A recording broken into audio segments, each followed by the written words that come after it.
உலக மக்கள் அனைவருக்கும் வணக்கம். இப்போ இந்த வீடியோவில் என்ன பார்க்க போகிறோம்னா, ராமதேவர் சித்தர் கோயிலுக்கு வந்து நான் இன்னைக்கு போயிருந்தேன்.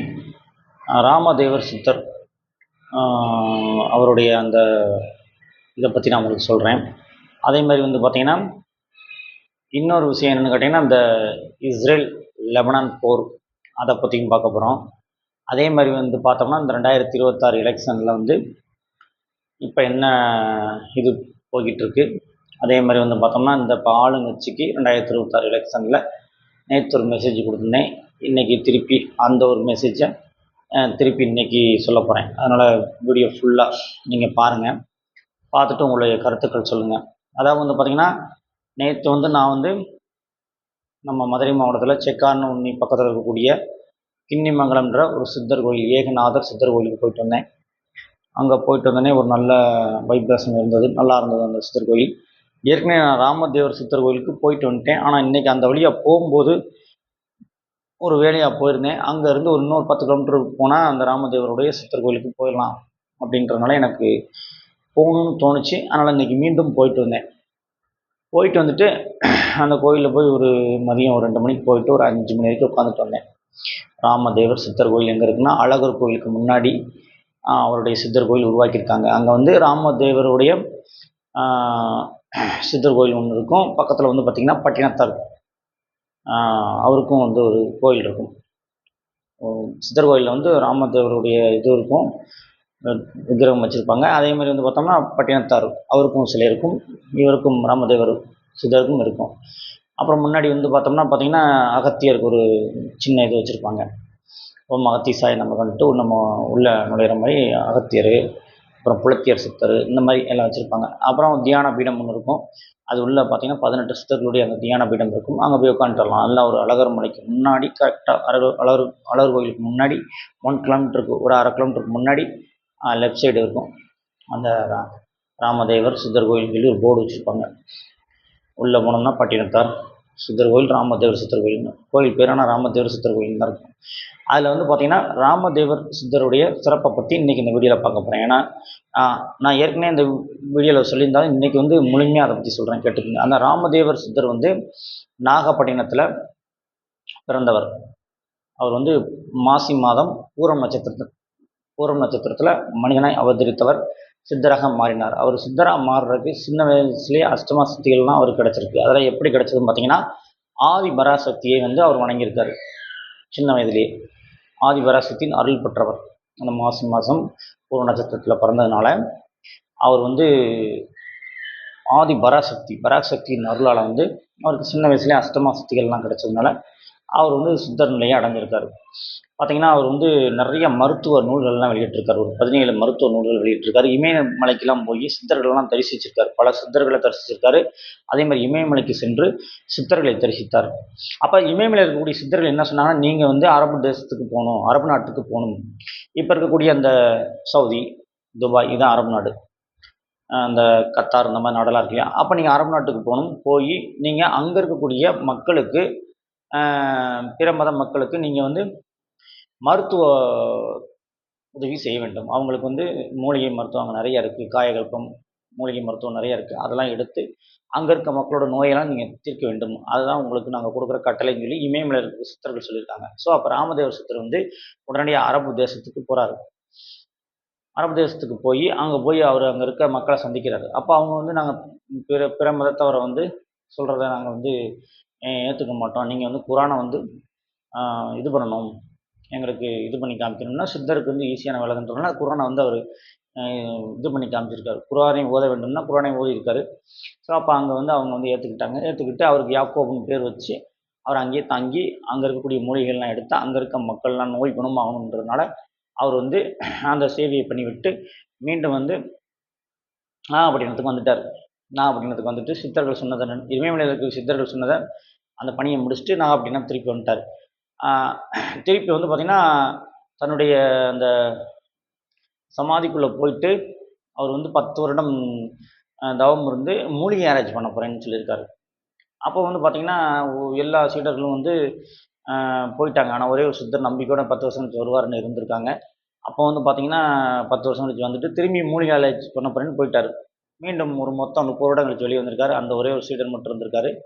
அப்போ 17 மருத்துவ நூல்களை வந்து அவர் கொடுத்துருக்காரு. அதே மாதிரி வந்து பார்த்தோம்னா நம்பாமல் போன சீடர்களுக்கெல்லாம் கண் தெரியாமல் போச்சுன்னாங்க. அப்போ திருப்பி வந்தோடனே அவங்களுக்குலாம் கண்ணு தெரிய வச்சுட்டு நான் வந்து அழகர் மலைக்கு போகிறேன். அழகர் கோயிலில் இருக்கக்கூடிய அந்த திருமால் தான் அங்கே இருக்கார். அழகர் கோயிலில் இருக்கிறவர் யாருன்னு பார்த்தீங்கன்னா பெருமாள் சுவாமின்றாங்க. ஓம் நமோ நாராயணான்னு போட்டிருக்கோம். ஆனால் அங்கே இருக்கிறவர் திருமால் தான். அந்த அழகர் கோயிலில் இருக்கக்கூடிய மூலவர் வந்து திருமால். திருமால்ன்றவர் தமிழ் கடவுள். சிவன், முருகன், கிருஷ்ணர், அதே மாதிரி திருமால். திருமாலும் தமிழ் கடவுள் தான். திருமால் தான் வந்து 3ஆம் தமிழ்ச்சங்கத்தை உருவாக்குனவர்.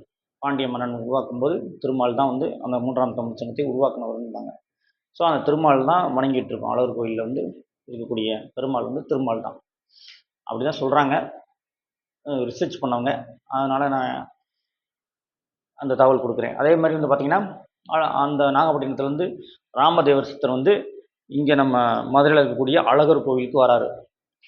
அங்கே நாகப்பட்டினத்தில் இருக்கக்கூடிய சீடர்கள்ட்ட சொல்லிட்டு வந்துட்டார், நான் அழகர் கோயிலில் போய் தவம் இருந்து ஜீவா சமாதி ஆக போகிறேன்.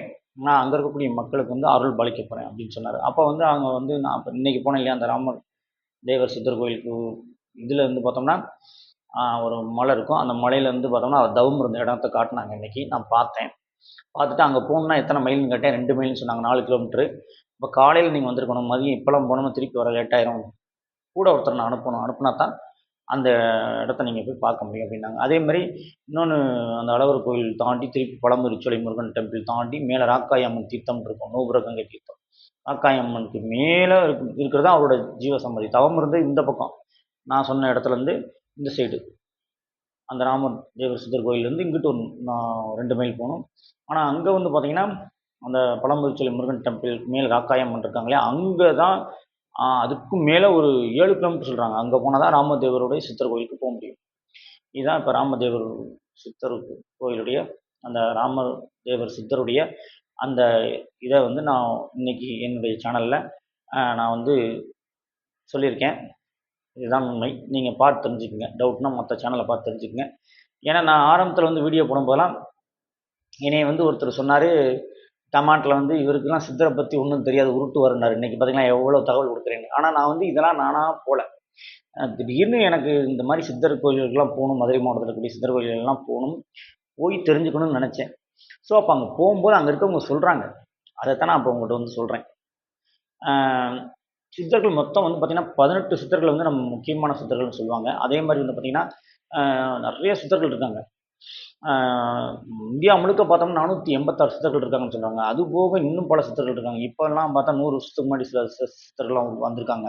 அவங்களுக்கும் பவர் இருக்குது அப்படின்றாங்க. அந்த இன்றைக்கி போன இடத்துல ஒரு அந்த ராமதேவர் சித்தர் கோயிலில் ஒருத்தர் பார்த்தேன். அவர் சொன்னார். அதே மாதிரி பார்த்திங்கன்னா மாயாண்டி சூட்டுக்குள் சித்தர்ன்னு சொல்கிறாங்க. அவங்களும் சக்தி வாய்ந்தவங்கன்றாங்க. ஸோ அடுத்த டாபிக் வரேன். அதனால் இப்போ நான் சித்தர்களை பற்றி ஓரளவுக்கு சொல்கிற அளவுக்கு கடவுள் என்னை வந்து சித்தர்கள் வந்து என்னை வந்து கொஞ்சம் ஆன்மீகத்தில் வளர்ச்சி அடைய வச்சுருக்காங்க. ஏன்னா முதல்லாம் ஒருத்தர் கமெண்ட்டில் சொன்னார் சித்தர்களை பற்றி இவருக்கு என்ன தெரியும் அப்படின்னு சொன்னார். ஆனால் இன்றைக்கி பார்த்திங்கன்னா எவ்வளோ தகவல் கொடுக்குறேன்னு. ஸோ இதெல்லாம் வந்து எல்லாம் சித்தர்களையே சாரும் போய் நம்ம தெரிஞ்சுக்கிட்டோம். அதே மாதிரி வந்து பார்த்திங்கன்னா அடுத்து இஸ்ரேல் லெபனானுக்கு வந்து இப்போ சண்டை நடந்துக்கிட்டு இருக்குது. எதற்காக இந்த காணொலியில் அதை பேசுகிறேன் பார்த்திங்கன்னா இஸ்ரேல் லெபனான் மக்களை வந்து தாக்குது. இப்போ ஹிஸ்புல்லாக்கள் அழிக்கிறோன்ட்டு வந்து யார் இவங்க தீவிரவாதி அழிக்க போகிறோன்ட்டு காசா மக்களை கொண்டாங்க. இப்போ வந்து ஹிஸ்புல்லாவை அழிக்க போகிறோம், ஹமாஸ் அழிக்க போகிறோன்ட்டு காசா மக்களை பூரா கொண்டாச்சு. ஒரு 50,000 பேரை 1,00,000 பேரை கொண்டுட்டான். அதில் பாதி இடத்தையும் பிடிச்சிக்கிட்டான். இப்போ லெபனானில் இருக்கக்கூடிய இந்த ஹிஸ்புல்லா அமைப்பை அழிக்க போகிறோன்ட்டு இன்னைக்கு ஒரு குண்டை போட்டு ஒரு 500 பேரை கொண்டிருக்கான். இவன் இஸ்ரேல். இந்த இஸ்ரேல் வந்து மக்களை வந்து மனித உயிர்களை மதிக்கிறதில்ல. ஆனால் நம்ம ராமதேவர் சித்தர் நாகப்பட்டினத்தில் பிறந்தாலும் அங்கே போய் நம்ம அரபு தேசத்தில் போய் அங்கே இருக்க மக்களுக்கு மருத்துவ வசதி மருத்துவ நூல்கள்லாம் அவங்களுக்கு எப்படி அந்த சித்த மருத்துவத்தை பற்றி சொல்லி கொடுத்துட்டு அவங்களுடைய உயிர்கள்லாம் காப்பாற்றி அந்த நோய் இல்லாமல் அங்கே இருக்க மக்கள் வாழணுன்றதை போய் அவங்களுக்கு எல்லாம் சேவை செஞ்சுட்டு வந்திருக்காரு நம்ம ராமதேவர் சித்தர். அங்கே இருக்க மக்கள் நல்லா இருக்கணுன்ட்டு அரபு தேசத்தில் போய். ஆனால் இந்த இஸ்ரேல் வந்து சுற்றி இருக்கக்கூடிய அரபு தேசத்தில் இருக்கக்கூடிய மக்கள் வந்து அவங்களுடைய உடன் பிறந்தவர்கள் தான் சொல்கிறாங்க. ஹிஸ்ட்ரி படி பார்த்தா எல்லாம் அவங்கெல்லாம் உடன் பிறந்தவர்கள் தான் அப்படின்னு சொல்கிறாங்க. பைபிளில் இருக்கக்கூடிய ஹிஸ்ட்ரி இதெல்லாம் எடுத்து பார்த்தா அப்படி தான் சொல்கிறாங்க. ஸோ அப்போ ஏன் அவங்கெல்லாம் அடிச்சுக்கிறாங்கன்னு தெரில. அதுக்கு தான் நான் சொன்னேன் இஸ்ரேல் லெபனான் வந்து போர் இப்போ வந்து பெருசாக இருக்குது. இது திட்டமிட்டு இலுமினாட்டிகளால் நடத்தப்படுற சதி. இதெல்லாம் சீக்கிரம் மாறும். சித்தர்கள் ஆட்சி பூமியில் மலரும் அப்படின்னு நான் சொல்லிக்கிறேன். ஏன்னா சித்தர்கள் வந்து உலகம் பூரா போய் பயணிச்சிருக்காங்க. அதே மாதிரி இன்னொன்று குறிப்பு நான் ஒரு நூலில் பார்த்தீங்கன்னா தொல்காப்பியம்ன்ற நூலில் தான் நினைக்கிறேன். ஏதாவது தவறாக பேசியிருந்தா நீங்கள் திருப்தி கமெண்டில் சொல்லுங்கள். தொல்காப்பியம்ன்ற நூலில் தான் போட்டிருக்காங்க. என்ன போட்டிருந்தாங்கன்னா, இப்போ இமயமலை முதல் குமரி வரை தமிழ்நாடு தான். அது வந்து பாரத தேசம். அதை வந்து அது தமிழன் பகுதி. ஆனால் இன்னைக்கு வந்து பார்த்தோம்னா அது வந்து வேறு வேறு இதாக மாறிடுச்சு. அன்றைக்கெலாம் பார்த்தா இமயமலையில் சித்தர்கள் வாழ்ந்தாங்க. இப்போல்லாம் பார்த்தோம்னா நம்ம சித்தர்கள்னு பார்த்தோம்னா திருவண்ணாமலை, சதுரகிரி மலை, அழகர் கோயில், அப்புறம் வெள்ளையங்கிரி மலை, இந்த மாதிரி மருதமலை, இப்படி இப்படி சொல்லலாம். திருப்பரங்குன்றம், பழனி மலை, போகர், அப்படி இப்படி சொல்கிற தமிழ்நாட்டுக்குள்ளேயே சித்தர்களையும் தமிழர்களுடைய நிலப்பகுதியை தமிழ்நாட்டுக்குள்ளேயே நம்ம சுருக்கிக்கிட்டோம். ஆனால் தமிழர்களுடைய உண்மையான நிலப்பகுதி உங்களுக்கு தெரியுமா? இமயமலை முதல் குமரி வரை எல்லாமே தமிழரோட நிலப்பகுதி தான். அது அப்படியே கொஞ்சம் கொஞ்சமாக சுருங்கி வந்துருச்சு. ஒரு கொஞ்சம் கொஞ்சமாக சுருக்கி கொண்டு வந்துட்டாங்க. அந்த வரலாற்றெல்லாம் நீங்கள் எடுத்து பாருங்கள். அதே மாதிரி 2026 எலெக்ஷனை பற்றி என்ன சொல்ல போகிறேன்னா, 2026 எலெக்ஷனில் வந்து திமுக நிற்க வேண்டுமென்றால், தேர்தலில் நிற்க வேண்டுமென்றால் முதல்ல மதுவிலக்கு கொண்டு வாங்க அப்படின்னு நான் சொல்லிக்கிறேன் என்னோடய வீடியோவில். இல்லை என்றால் கொண்டு வர்றதுக்கு நம்ம அழுத்தம் கொடுக்க வேண்டும். ஏன்னா நாங்கள் வந்து இந்த மனித இன ஒற்றுமை இயக்கம்னு ஆரம்பிச்சிருக்கோம் இல்லையா? இப்போ அதில் வந்து கிட்டத்தட்ட ஒரு என்னோடய வீடியோவை பார்த்துட்டு இணைஞ்சு இப்போ கிட்டத்தட்ட 32 பேர் இருக்காங்க. அதில் இன்னும் 100 பேர் இணைச்சிட்டு அடுத்த வருஷம் ஒரு கல்யாண மண்டபம், உத்தரகோசம் மங்கையில் கூட ஒரு கல்யாண மண்டபத்தை பிடிச்சி, ராமநாதபுரத்தில் தான் உத்தரகோசம் மங்கை சிவன் கோயில் இருக்குது, உலகின் முதல் சிவன் கோயில். அந்த இடத்துல ஒரு மண்டபத்தை பிடிச்சி அந்த 100 பேரையும் ஒரு இடத்துல மீட் பண்ணி அங்கேருந்து ஒரு இது மாதிரி ஒரு மீட்டிங் ஏற்பாடு பண்ணி ஒரு ஆலோசனை கூட்டம் நடத்தி அதுலேருந்து மதுவை ஒழிக்கணும் அப்படின்ற மாதிரி ஒரு ஏதாவது ஒரு இதை வச்சு அரசாங்கத்துக்கு ஒரு மனு மாதிரி கொடுக்கணும். கொடுத்து ஒரு அழுத்தம் கொடுக்க வேண்டும். கொடுத்து நம்ம சொல்லி பார்க்கணும். இல்லை என்றால் சித்தர்கள் ஆட்சியை நம்மளே பூமியில் அமைக்கிறதுக்கு வழியை ஏற்படுத்த வேண்டும் அப்படின்னு நான் சொல்கிறேன். ஏன்னா இவங்க வந்து தமிழ்நாட்டில் வந்து பார்த்தோம்னா இப்போ பிரச்சாரத்தப்போ வந்து நல்ல பாடல்லாம் போட்டாங்க. ஸ்டாலின் தான் வராரு, நல்ல ஆட்சி தராருன்றாங்க. இப்போ இங்கே நல்லாட்சின்னா என்ன அர்த்தம்? அப்போ மதுவிலக்கு கொண்டு வாங்க. அப்போ நீங்கள் 1000 ரூபா இலவசம் கொடுக்குறதும் இந்த பேருந்து இலவசமாக விடுறதும் மட்டும் இதெல்லாம் இப்போ மக்கள் மறந்துட்டாங்க. இப்போ நிறைய மைனஸ் பாயிண்ட் தான் நிறைய போய்கிட்டு இருக்கு. ஸோ வந்து உடனடியாக மதுவிலக்கை கொண்டு வர வேண்டும். அவங்க வேணால் டைம் எடுத்துக்கலாம். ஒரு 1 இயர் டைம் எடுத்துக்கங்க. 2025 மதுவிலக்கை கொண்டு வாருங்கள். இல்லை என்றால் அரசுக்கு எதிராக நிறையா பேர் போராடுவாங்க. ஏன் நாங்களே போராடுவோம். போராட்டம் மட்டுமல்ல, வேறு வகையில் அழுத்தம் கொடுக்கணும்.